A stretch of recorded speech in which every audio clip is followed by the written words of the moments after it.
जिलापाल कार्यालय पाखरे दुर्नीतिर गंध। सुवर्णपुर में स्किल इन ओडिशा रे चली महादुर्नीति। कार्यरत कर्मचारी द्वारा छात्र छात्री को अपव्यवहार और निम्नमान खाद्य देवा परे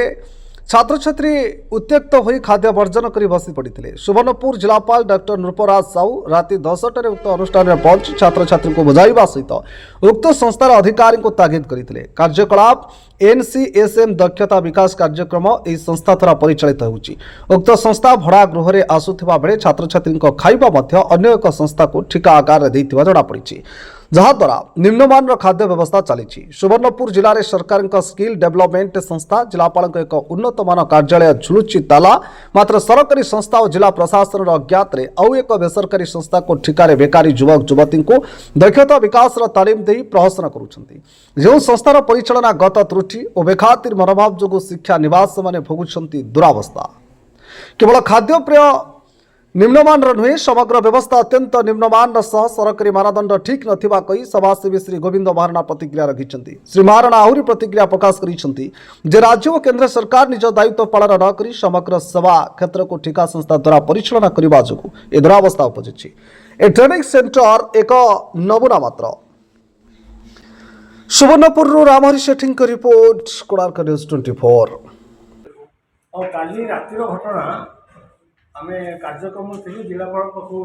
ऑफिस जो skill development centre training centre अच्छी अर्जुन कॉलेज कैंपस भड़ा घरे से फोन गला एम खाद्यपेय और आचार आचरण स्टाफ व्यवहार अति निम्नमान व्यवहार पर छात्र मैंने उत्क्षिप्त थे। ये गोटे सेंटर चलती आउटसोर्सिंग चलती आउटसोर्सिंग दुरावस्था छात्र मैंने भोगुं माने शिक्षानविश मैंने भोगुं। जिला प्रशासन पाखे आउटसोर्सिंग गोटे संस्था चलवाटा गोटे एनजीओ को दि जाइए तार भी खबर जिला प्रशासन को ना संस्था तरफ ना सरकार तरफ अवगत कर समस्या पाने विभिन्न ग्राम आशावादी आसुँच 2 मास मात्र ट्रेनिंग ने बर्तमान स्किल माने मोबाइल रिपेयरिंग स्किल ट्रेनिंग चलती। छात्र छात्री मैंने तो छात्र छात्री बर्तमान विभिन्न गाँव में अच्छा ट्रेनिंग नौ ट्रेनिंग संक्रांत में किसी अभियोग नहीं किंतु एमान जो निम्नमान खाद्य दिखाई एवं अति निम्नमान व्यवहार पाँच स्टाफ को से छात्र मैंने उत्कृष्ट हो गतकाली राति खाद्य माने बाज्याप्त करके न खाई अनशन तो नुहे प्रतिवाद स्वर तोड़ते जिलापाल खबर देते। धन्यवाद जिलापाल राति 10:30 11टा बेले जिलापाल निजे ये आसिक तार गोटे समाधान रास्ता बाहर कर आलोचना पर आज भल खाद्य माने सुषम खाद्य हो कि अति निम्नमान खाद्य देवेनि बोली से प्रतिश्रुति देते। छात्र मान भी से आशा कर अंतत भविष्य में ये अखाद्य से देवेनि किंतु ये प्रश्नटा अलग एवं प्रशासक यही संस्थार जे चलाऊँगी तार कथा सी से खाद्य दौनी सी आ गए आउटसोर्सिंग को देखी से आउटसोर्सिंग लोक खाद्य रोषे कर एम को दौर सी तार प्रॉफिट नहीं जे खाद्य रोषे आउटसोर्सिंग नहीं सी बासन बाजिबा और सप्लाई कर आउ गोटे आउटसोर्सिंग देती ये आउटसोर्सिंग होकर तौक देखी जड़े जनक ऊपर दोष लगुच मान जे खाद्य रांधुची सी जे बासन माजुची तापर दोष लगुच जे बासन माजुची सी रंधिणिया जहाँ आउटसोर्सिंग दिखाई दोष लगुच और रंधिणिया कहूँ एम पनीपरिया डाली चाउल जहाँ आउटसोर्सिंग नहीं सी खराब जिन आमको सप्लाई कर तेणु पाने अखाद्य आम रांधापी बाध्य हो समस्या समस्याटा आउटसोर्सिंग को केन्द्र कर समस्या एवं सरकार एते अपारगता एवं एते केयरलेस जे गोटे जिला प्रशासन अजाण पर गोटे संस्था चली छात्र माने छात्री माने ये दुरावस्था रोचते यहाँ क्या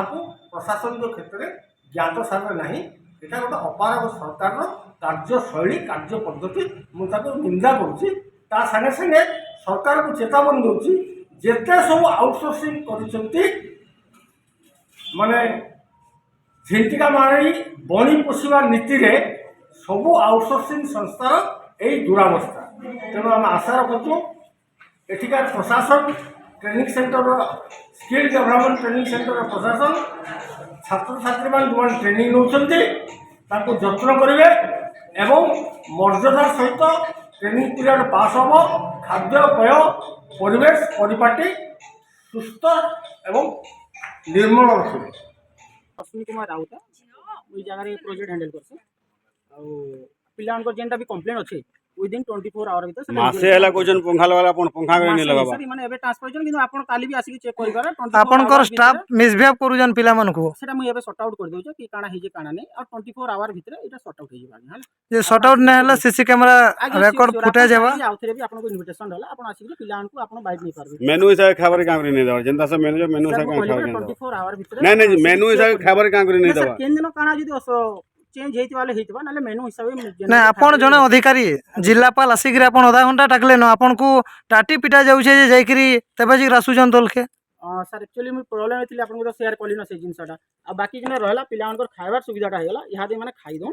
तापर काली आप आसिक निजे आउथरे चेक भी करेंगे पिलांकर खाइबा लगी किसी असुविधा ना रहबार लगी भी किसी असुविधा ना सेटा मोर आपको 24 घंटा भीतर मुझे क्लियर करके आपको दे देबी सर ठीक अच्छे उड़ले पूरा भाषा रे उड़ले जेनटा कि आज हमको बातला आगु भी कंप्लेन करछन लेकिन किसी एंता एक्शन नै नेताई लेकिन आज नबा के पड़ला काहे कि आज उड़ले हमके समस्त पिला कहले कि तमे रेस्टोरेंट खाबार गलु का घरे 5टा 10टा तुम खाउ आमे जेनता भी खाऊ इना तो भल से टिके देबार कथा एटा आ आज कहले कि जे हमको समस्त उड़ले आ इटा फोटो भी उठाई जे देखि दो इटा एंता खाबार देबे इटा महिला खाउछ बोले आना मैं एंता खाइमु कि आना କାଣା ବୋଇଲେ रिपोर्टर तमे जे सब फोटो उठाउ जगह एंता कर जगह तम सब इटा कर जगह एंता सेंता कहले और लास्ट के हुड़ले समस्त को हुड़ी जन पर मां की हाबली भी हुड़ी जन देखो एक्चुअली पिला माने एटी ट्रेनिंग नौचंती स्किलिंग ट्रेनिंग नौचंती आबे राति 10टा बेले फोन कले 9:30 बेले फोन कले संगे संग तुरंत आसिली हॉस्टेल के पिला माने न खाइकरी प्रोटेस्ट करथिले खाद्य पेय ताको व्यवहार को लेकरी आउर जी एटी चार्ज रे अछंती सी बाबू पूजारे बसते बोली कहते जड़े यंग लोक मत अध घंटा अपेक्षा करा पड़ा एवं बर्तमान पिला बुझे कि खाऊँ अनुष्ठान जो मैंने अच्छा आम तो तदंत करूँ घटना कौन हो छात्र छात्री मैंने भी बुझी जाती से खाद्य खाइबे एवं आम देखू अनुष्ठान केमती ठीक चलो।